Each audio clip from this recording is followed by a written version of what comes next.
Leute, ich habe es tatsächlich geschafft, meine Mavic Mini dort oben in der Baumkrone zu versenken.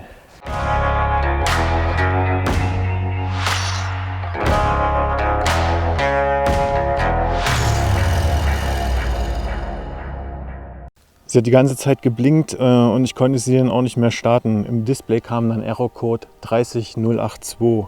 Das heißt, sie war in Schräglage und konnte dadurch nicht mehr gestartet werden. Es gibt scheinbar auch keine Möglichkeit, die Motoren noch einmal zu starten, wenn sie in Schräglage ist. Und nachdem das Starten jetzt schon nicht mehr möglich war, habe ich sie gedanklich eigentlich auch schon abgeschrieben. Habe mich erstmal ins Auto gesetzt und da die Verbindung ja noch bestand, erstmal alle Daten des Tages aufs Handy gezogen.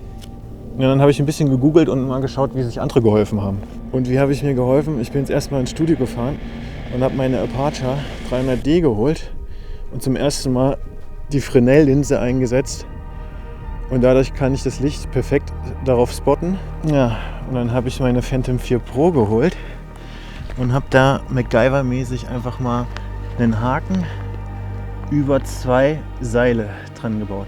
So, beim ersten Versuch ist der Haken hin und her gebommelt und deswegen habe ich ihn nochmal mit etwas Kupferdraht oder Stromkabel einfach ein bisschen beschwert und bin dann nochmal hochgeflogen. Die eigentliche Rettungsaktion hätte ich euch jetzt ja gerne gezeigt, aber ich war so doof und habe leider vergessen, auf Rekord zu drücken.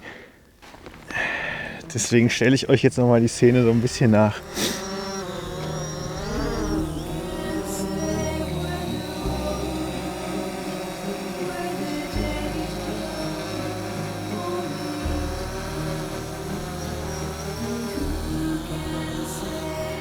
Mit dem Haken habe ich das jetzt zwar nicht greifen können, da der Wind viel zu stark war und selbst die Phantom hin und her getrudelt ist, aber letztendlich konnte ich sie dann mit dem Haken halt runterkicken und sie ist dann einfach kerzengerade hier ins Gebüsch reingeflogen.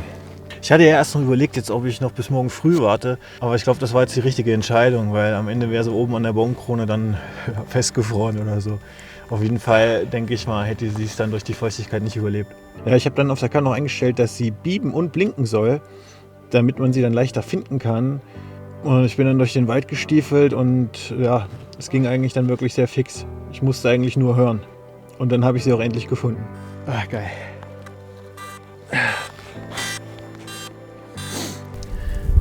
So, und mit 5% Akku habe ich sie dann jetzt aus dem Wald gezogen. Wie gesagt, ich konnte sie dadurch orten, weil sie gepiept hat und geblinkt hat. Also das Piepen war super hilfreich. Ich glaube, sonst hätte ich sie wahrscheinlich so schnell jetzt auch nicht gefunden. So, und jetzt geht's nach Hause und ich hoffe, sie geht noch. Mal gucken, was von dem Tag noch übrig ist. Ich habe noch mal ein bisschen nachgedacht. Und wenn ihr selber mal vor der Situation steht, eine Rettungsdrohne dabei habt, dann überlegt vielleicht erst, soll die Drohne runterfallen oder wollt ihr sie wirklich rausfischen? Weil wenn es die Option gibt, dass sie auch runterfallen kann und das für euch okay ist, dann nehmt vielleicht nicht unbedingt einen Kleiderbügelhaken, wie ich es gemacht habe, weil die Wahrscheinlichkeit, dass der Kleiderbügelhaken sich in den Ästen verfängt und ihr die Rettungsdrohne auch noch schrottet, ist ja auf jeden Fall relativ hoch.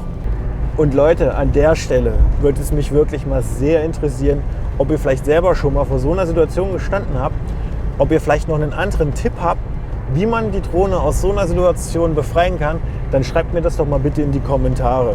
Und wenn ihr wissen wollt, ob das die Drohne überlebt hat, dann abonniert doch vielleicht den Kanal. In dem nächsten Video werde ich das auf jeden Fall aufklären. Also dann, adios.